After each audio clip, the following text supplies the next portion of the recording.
তো দেখো আজকে আমাদের যে বিষয়টি নিয়ে আলোচনা সেটি হচ্ছে একটি স্কুটার অর্থাৎ ইলেকট্রিক স্কুটার্স কিনতে গেলে বা একটা ইলেকট্রিক বাইক কিনতে গেলে মোটামুটি কী কী জিনিস আমাদেরকে মাথায় রাখতে হবে।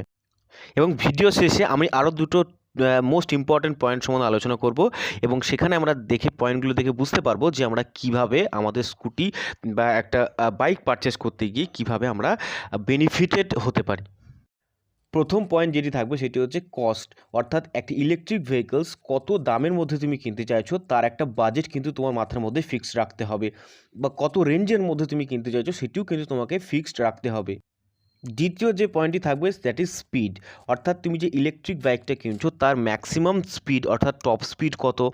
বাজারে দুই ধরনের স্কুটার কিন্তু পাওয়া যাচ্ছে, একটি হচ্ছে লো স্পিড ইলেকট্রিক স্কুটার আর একটা হচ্ছে high speed electric scooter. Low স্পিডের top speed 50 to 60 kilometre per hour এবং হাই স্পিড ইলেকট্রিক ভেহিকলসের ক্ষেত্রে স্কুটার্সের ক্ষেত্রে তার স্পিড থাকবে 70 to 90 কিলোমিটার পার আওয়ার। তো স্পিড একটা ক্রুশিয়াল ফ্যাক্টর, যে তুমি যদি একটা আন্ডার পাওয়ার্ড ভেহিকলস অর্থাৎ তোমার যে ইলেকট্রিক তোমার যেটা এক্সপেক্টিং যে পাওয়ার সেটা যদি তুমি না দেখে কিনে নাও, তো সেক্ষেত্রে পরবর্তীকালে একটা ইরিটেটিং ফিল হবে এবং তোমার মনে হবে কোথাও যে গিয়ে যে ইলেকট্রিক স্কুটারটা কিনে আমি অত ভুল করেছি। 3 নম্বর পয়েন্ট যেটি খুবই ইম্পর্টেন্ট সেটি হচ্ছে রাইডিং রেঞ্জ, অর্থাৎ তুমি যে বাইকটা পারচেস করছো সেটা সিঙ্গেল চার্জে কত কিলোমিটার ম্যাক্সিমাম সেটা ট্রাভেল করতে পারছে। অর্থাৎ দেখো স্লো স্পিড ইলেকট্রিক স্কুটারের ক্ষেত্রে সেটা ম্যাক্সিমাম 50 কিলোমিটার এবং হাই স্পিড স্কুটারের ক্ষেত্রে সেটা 60 to 75 কিলোমিটার এবং তোমার ম্যাক্সিমাম তুমি যদি আরও একটু পাওয়ারফুল তুমি যদি স্কুটার্স কেনো সেটা ম্যাক্সিমাম 150 কিলোমিটার। তো যেহেতু আমাদের স্কুটার্স যেহেতু নর্মাল একটা সিটি ড্রাইভের জন্যই আমরা পারফেক্ট বলে মনে করি, তো সেক্ষেত্রে একটা 150 কিলোমিটার ওয়ান চার্জে যাচ্ছে বা সিঙ্গেল চার্জে যাচ্ছে, তো সেটা অবশ্যই সেটা একটু বেনিফিটের ব্যাপার, তো সেটিও কিন্তু অবশ্যই তোমাকে মাথায় রাখতে হচ্ছে।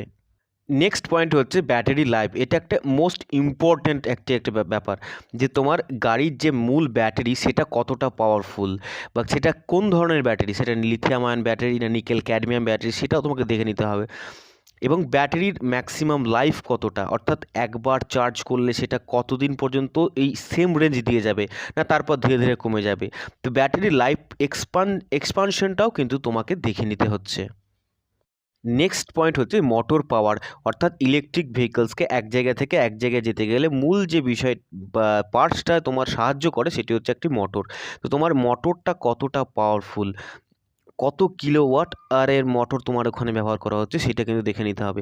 কারণ মোটর যদি তোমার স্লো স্পিড হয়ে যায় তো সেক্ষেত্রে তোমার একদমই গাড়িটা চালাতে ভালো লাগবে না, বা তোমার নেক্সট পরবর্তী ক্ষেত্রে অনেক হ্যাপাজেট সিচুয়েশনসের মধ্যে কিন্তু তোমায় পড়তে হবে। সুতরাং মোটরের পাওয়ারটা কিন্তু চেক করে তোমায় নিতে হবে বা জেনে নিতে হবে যে কতটা পাওয়ারফুল হতে পারে। নেক্সট যে পয়েন্টটি থাকবে সেটি হচ্ছে অপশনস, অর্থাৎ তুমি যে ইলেকট্রিক বাইক যে কিনবে তো সেক্ষেত্রে কোন কোন কোম্পানি ইলেকট্রিক বাইক বানাচ্ছে সেটি আগে জেনে নিতে হবে। তারা কি কি ধরনের ফিচার্স প্রোভাইড করছে সেটিও তোমাকে জেনে নিতে হচ্ছে, এক্সট্রা ফিচার্স যেগুলো, এবং ইন্ডিয়ান মার্কেটে তাদের যে সেল রেশিও সেটা কত সেটাও তোমাকে দেখে নিতে হচ্ছে। তাহলে তুমি বুঝতে পারবে যে সেই কোম্পানির বাইকের ক্ষেত্রে বা সেটা কতটা তোমার ক্ষেত্রে এফেক্টিভ হতে পারে। কারণ যে কনভেনশনাল ম্যানুফ্যাকচারার যারা অলরেডি 2 and 4 হুইলার যারা বানাচ্ছে বা তোমার স্কুটার্স বানাচ্ছে, সেছাড়াও কিন্তু প্রচুর কোম্পানিজ আছে যারা কিন্তু মার্কেটে অলরেডি নেমে গেছে, যারা কিন্তু স্কুটার্স বানাচ্ছে। সুতরাং তোমাকে এই পয়েন্টটা কিন্তু মারাত্মক একটা পয়েন্ট, যেটি তোমাকে যখন বাইক কিনবে বা স্কুটার্স কিনবে তো এটা মাথায় রাখতেই হচ্ছে। After sale support is also an important, কারণ গাড়িটা বিক্রি করার পরে কোম্পানি কিভাবে তোমাকে সার্ভিসটা প্রোভাইড করছে সেটিও কিন্তু তোমাকে জেনে নিতে হচ্ছে। যে তুমি যে কোনো কোম্পানি ব্র্যান্ড তুমি কিনে ফেললে তার নিয়ারেস্ট কোনো সার্ভিস স্টেশন নেই, কারণ এই সমস্ত যে ইলেকট্রিক স্কুটার্স যেগুলো বেরোচ্ছে সেগুলো একটু কমপ্লেক্সিটি রয়েছে, কারণ ম্যাক্সিমাম জিনিস ইলেকট্রিক্যালি পাওয়ার্ড। তো সবাই কিন্তু যেহেতু নতুন টেকনোলজি বা অ্যাডভান্স টেকনোলজি সবাই কিন্তু এটা কাজ করতে পারবে না। তো কতটা পরিমাণের তার service nearest service station company service station রয়েছে সেটি তোমাকে জেনে নিতে হবে, তবেই তুমি তার আফটার সেল সাপোর্টটা তুমি পাবে, বা কোন কোম্পানি আফটার সেল সাপোর্ট ভালো দিচ্ছে সেইটিও কিন্তু তোমায় দেখে নিয়ে তুমি কিনলে তবেই তুমি আরও বেনিফিটেড বেশি করে হবে। নেক্সট পয়েন্ট যেটি থাকবে সেটি হচ্ছে বিল্ড কোয়ালিটি অ্যান্ড রিলায়েবিলিটি।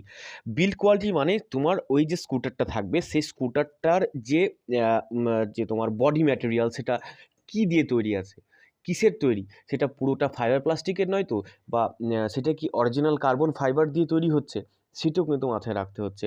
অর্থাৎ তোমার গাড়ির যে পার্টসের যে সমস্ত কোয়ালিটি সেটাও কিন্তু তোমাকে একটু চেক করে নিতে হচ্ছে। রিলায়েবিলিটির ক্ষেত্রে বলব তুমি গাড়িটা একবার রাস্তায় নিয়ে যাও, একটা টেস্ট ড্রাইভ করো।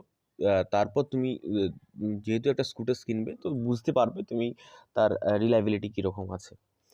নেক্সট যে পয়েন্টটি থাকবে সেটি হচ্ছে ব্যাটারি। ব্যাটারি হলো ইলেকট্রিক স্কুটার্সের মূল মানে বস্তু বলতে পারো।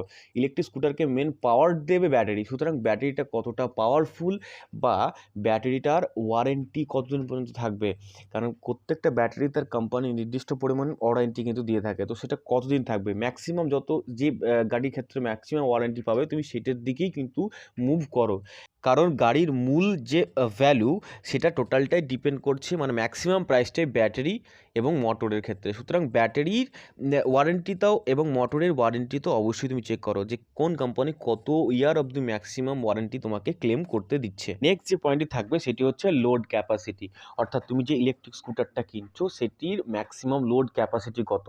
যদিও একটি ইলেকট্রিক তোমার বাইকের ক্ষেত্রে লোড ক্যাপাসিটি বলতে ম্যাক্সিমাম কতজন বসতে পারবে সেটা নয়, তো যেটা তোমরা ভাবছো সেটা অ্যাকচুয়ালি নয়। ম্যাক্সিমাম লোড ক্যারিং ক্যাপাসিটি বলতে গেলে যেটি হচ্ছে যে গাড়ির মোট ওজন কত এবং সে কত পরিমাণে লোড নিয়ে গিয়ে তার তার অ্যাকচুয়াল পাওয়ারটাকে বজায় রাখবে। এমন হবে না তো যে গাড়িতে একজনের জায়গায় যখন ডবল রাইড করছো বা দুজন রাইড করছো তখন সেক্ষেত্রে কী হচ্ছে ব্যাটারি পাওয়ারটা কমে যাচ্ছে বা টপ স্পিড উঠছে না। তো সেই ব্যাপারটা কিন্তু তোমাকে একটু দেখে নিতে হচ্ছে। এটাই হচ্ছে তোমার গাড়ির ম্যাক্সিমাম লোড অ্যাকচুয়ালি। তো ইলেকট্রিক স্কুটার্সের থেকে কিন্তু ইলেকট্রিক বাইকের কিন্তু একটু লোড ক্যারিং ক্যাপাসিটি একটু বেশি। তো এই অপশনটা তুমি যদি মাথায় রাখো তাহলে তুমি বুঝতে পারবে যে তুমি তোমার ব্যবহারের ক্ষেত্রের দিক থেকে যে তুমি ইলেকট্রিক স্কুটার্সের দিকে যাবে না ইলেকট্রিক বাইকের দিকে যাবে। পরবর্তী বিষয়টি হচ্ছে রানিং কস্ট, অর্থাৎ তুমি যে ইলেকট্রিক বাইকটা কিনছো সেটি তোমার পার কিলোমিটারে কত টাকা খরচা হচ্ছে। কারণ আগে যখন তুমি বাইক ইউজ করেছো বা তুমি পেট্রোল চালিত বাইক ইউজ করেছো বা স্কুটার্স ইউজ করেছো সেক্ষেত্রে তুমি একটা হিসাব করতে তোমার গাড়ির তোমার মাইলেজ কত। তো এক্ষেত্রেও সেই পার রানিং কস্ট অ্যাকচুয়ালি মাইলেজ, যে তোমার পার চার্জিংয়ে কত কিলোমিটার যাচ্ছে এবং তার জন্য কতটা কস্টিং পড়ছে। অর্থাৎ তুমি যদি বাড়িতে চার্জ করো তো সেক্ষেত্রে কত ইউনিট কারেন্ট কনসাপ্ট হচ্ছে ব্যাটারিটাকে চার্জ করতে গিয়ে এবং তার জন্য কত টাকা খরচা হচ্ছে এটাও কিন্তু মাথায় রাখতে হচ্ছে। এইটাই তোমাকে কিন্তু অবশ্যই জিজ্ঞেস করে নেবে। পরবর্তী পয়েন্ট হচ্ছে সেটি হচ্ছে ব্র্যান্ড নিউ বা ওল্ড মডেলের ক্ষেত্রে বাইকের ক্ষেত্রে যখন তুমি বিক্রি করবে তার রিসেল ভ্যালু কত আছে। অর্থাৎ তুমি আজকে বাইকটা কিনলে কিছুদিন পর তোমার মনে হলো সেই বাইকটাকে চেঞ্জ করবে এবং মডেলটাকে চেঞ্জ করবে, তো সেক্ষেত্রে গাড়িটাকে তো বিক্রি করতে হবে। তো বিক্রি করতে গিয়ে দেখলে যে তার তোমার যে যে টাকায় কিনেছিলে তার অনেক কমে তোমার বিক্রি করতে হচ্ছে। তো এই জিনিসটা তোমার মাথায় রাখতে হবে। এটি কিন্তু টোটালটা ডিপেন্ড করছে তোমার ওপর। অর্থাৎ তুমি যখন ফার্স্ট গাড়িটাকে যখন কিনছো, নতুন গাড়ি যদি কিনছো তো সেক্ষেত্রে তোমাকে চয়েস করে নিতে হবে যে কোন মডেল কিনবো, কারণ টোটালটা ডিপেন্ড করছে মডেল, ব্যাটারি পাওয়ার এবং ইলেকট্রিক যে তোমার মোটরটা আছে সেটা কতটা পাওয়ারফুল, তার ওয়ারেন্টি কতদিন পর্যন্ত আছে, ব্যাটারি ওয়ারেন্টি কতদিন পর্যন্ত আছে। এই বিষয়গুলো কিন্তু তোমাকে প্রথমেই দেখে কিনতে হবে, তাহলেই কিন্তু তোমাদেরকে অবশ্যই সেখানে ঠকে যেতে হচ্ছে। নেক্সট যে পয়েন্টটি থাকবে সেটি হচ্ছে ইলেকট্রিক ভেহিকলসের যে ইন্স্যুরেন্স থাকবে তার কস্টিং কত আছে।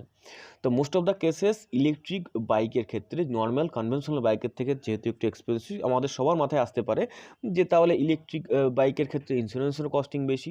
তো দেখো ইলেকট্রিক বাইকের ক্ষেত্রে কিন্তু কনভেনশনাল বাইকের থেকে ইন্স্যুরেন্স কস্টিং কিন্তু কম, কারণ যেহেতু একটা গ্রিন ভেহিকলস তোমাকে বারবার করে বলা হচ্ছে, তো গভর্নমেন্টের একটা ছাড় রয়েছে, সেক্ষেত্রে ইন্স্যুরেন্স কস্টিং কিন্তু এমনিই কিছুটা পরিমাণ কম হয় কনভেনশনালের থেকে। নেক্সট এবং মোস্ট ইম্পর্ট্যান্ট পয়েন্ট যেটি থাকবে সেটি হচ্ছে চার্জিং অপশান, অর্থাৎ তুমি যে ইলেকট্রিক ভেহিকলসটা কিনছো সেটি কীভাবে চার্জিং করা যাবে, সেটি কোনো এক্সট্রা পোর্টেবল চার্জার তোমাকে দেবে কিনা বা তার সঙ্গেই কোনো রকমভাবে লিঙ্কেজ তার লাগিয়ে থাকবে সেটাই তোমাকে চার্জ করতে হবে, বা সেটা কোনো চার্জিং স্টেশনে নিয়ে গিয়ে চার্জ করতে হবে কিনা, সেটা যদি হয়ে থাকে তাহলে সে নিয়ারেস্ট সার্ভিস বা চার্জিং স্টেশন কোথায় আছে, বা তোমার সেটা বাড়িতে কোনো রকম এক্সটার্নাল সকেটের সাহায্যে চার্জ করা যাবে কিনা, সেটা সেটা যদি করতে হয় সেটাও তোমাকে জেনে নিতে হবে। এবং আরও একটি বিষয় যেটি হচ্ছে তোমার যে চার্জিংয়ের ক্ষেত্রে তোমার ফাস্ট চার্জারের কোনো ব্যবস্থা আছে কিনা, অর্থাৎ নর্মাল যে চার্জিং টাইম লাগে সেটাকে রিডিউস করে ফাস্ট চার্জিং করে ব্যাটারিটাকে তারা কত তাড়াতাড়ি চার্জ করে যায় সেটার কোনো অপশন আছে কিনা সেটিও কিন্তু তোমাকে জেনে নিতে হচ্ছে, এবং এটি কিন্তু মোস্ট ইম্পর্ট্যান্ট একটি পয়েন্ট অবশ্যই। নেক্সট পরবর্তী ইনফরমেশনটা হচ্ছে নয়েজ বা সাউন্ড। তুমি যদি একটি স্কুটারসে স্টার্ট করার সঙ্গে সঙ্গে যে সুন্দর একটা সাউন্ড তুমি আইসি ইঞ্জিনের ক্ষেত্রে বা পেট্রোল চালিত ইঞ্জিনের ক্ষেত্রে পেতে, সেটি কিন্তু এখানে কোনোভাবেই পাবে না। সুতরাং তুমি যদি কোনোভাবে সাউন্ড প্রেমী হয়ে থাকো, তো সেক্ষেত্রে তোমার প্রথমেই ভেবে নেওয়া উচিত ইলেকট্রিক স্কুটার থেকে কিন্তু একটা খুব স্মুথ সাউন্ডই আসবে, খুব অ্যাবনর্মাল সাউন্ড কিন্তু আসবে না। তো সেটা কিন্তু আগে ভেবে নিয়ে তারপরে কিন্তু ইলেকট্রিক স্কুটার পারচেস করার মাথায় কথা ভেবো। তো এর পরবর্তী last but not the least point হচ্ছে ব্রেকস। তো গাড়ির ক্ষেত্রে সব কিছু কমপ্লিট তুমি রিভিউ করার পরে তুমি যখন গাড়ির ব্রেকটা কিন্তু দেখে নিতে হবে যে সেখানে ডিস্ক ব্রেক ব্যবহার করছে কিনা বা ড্রাম ব্রেক ব্যবহার করছে কিনা। তো ডিস্ক ব্রেক যদি ব্যবহার করো তো সেক্ষেত্রে তোমার যে ব্রেকিং এফোর্টটা অনেকটাই বেশি হবে। যদি ড্রাম ব্রেক ব্যবহার করে সেক্ষেত্রে এফোর্টটা তার মতো হয়তো হবে না, কিন্তু হবে। কনভেনশনাল অনেক স্কুটারের ক্ষেত্রে কিন্তু তুমি এবিএস অর্থাৎ অ্যান্টি লক ব্রেকিং সিস্টেমস কিন্তু পেয়ে যাচ্ছ, অর্থাৎ যে সাডেন ব্রেকিংয়ে করার সময় যে স্লিপেজটা কম হয় গাড়ির হুইলের ক্ষেত্রে, তো সেটা পেয়ে যাচ্ছ। তো এক্ষেত্রে কিন্তু খুবই কম কোম্পানি আছে কিন্তু যারা কিন্তু এবিএস প্রোভাইড করছে। তো এটা যদি তোমার বাইক সেই কোম্পানি যেটা তুমি চয়েস করছো তার মধ্যে থেকে থাকে, তো অবশ্যই বেস্ট অপশন তুমি চয়েস করে নিতে পারো। আর যদি না থাকে তাহলে তুমি ড্রাম ব্রেক অপশনে যেতে পারো, সেটি কিন্তু ভালো, খারাপ নয়। ভিডিওর শুরুতে আমরা যে দুটো পয়েন্টের কথা বলেছিলাম, সেই প্রথম পয়েন্টটি হচ্ছে ইনসেনটিভ বা ট্যাক্স বেনিফিট। তো ইলেকট্রিক ভেহিকল যেহেতু একটা গ্রিন ভেহিকলস এবং জিরো এমিশন ভেহিকলস, সেক্ষেত্রে আমাদের স্টেট ওয়াইজ কিন্তু বিভিন্ন গাড়ির উপরে কিন্তু ট্যাক্স বা সাবসিডি তোমায় ছাড় দেওয়া হচ্ছে। এটা টোটালটাই তোমার যে গাড়ির যে সেলসের ওপর যে ট্যাক্স আছে তার উপরে ছাড় পাচ্ছে। বিভিন্ন ধরনের স্টেট কিন্তু বিভিন্ন ধরনের ছাড় দিচ্ছে। আমাদের স্টেট ওয়েস্ট বেঙ্গলের ক্ষেত্রে মিনিমাম তোমার সাবসিডি থাকছে পার কিলোওয়াট আওয়ার হিসেবে 10,000 এবং ম্যাক্সিমাম 20,000, এবং যে মোস্ট ইম্পর্ট্যান্ট যেটি হচ্ছে রোড ট্যাক্সের উপরে কিন্তু 100% ডিসকাউন্ট রয়েছে টিল ডেট। এবং 2 নম্বর পয়েন্ট হচ্ছে ইন্স্যুরেন্স বা রেজিস্ট্রেশন কস্ট।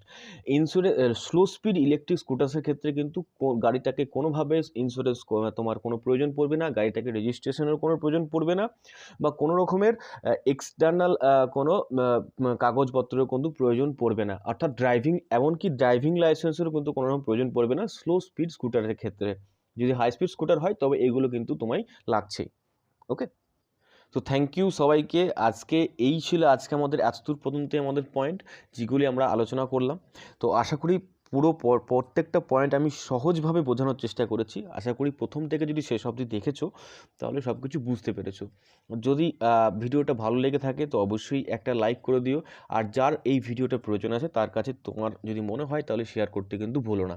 তো আজকে এত দূর অবধি থাকছে, নেক্সট কোনো পরবর্তী ভিডিওতে দেখা হচ্ছে। ততক্ষণ সবাই ভালো থেকো, টাটা।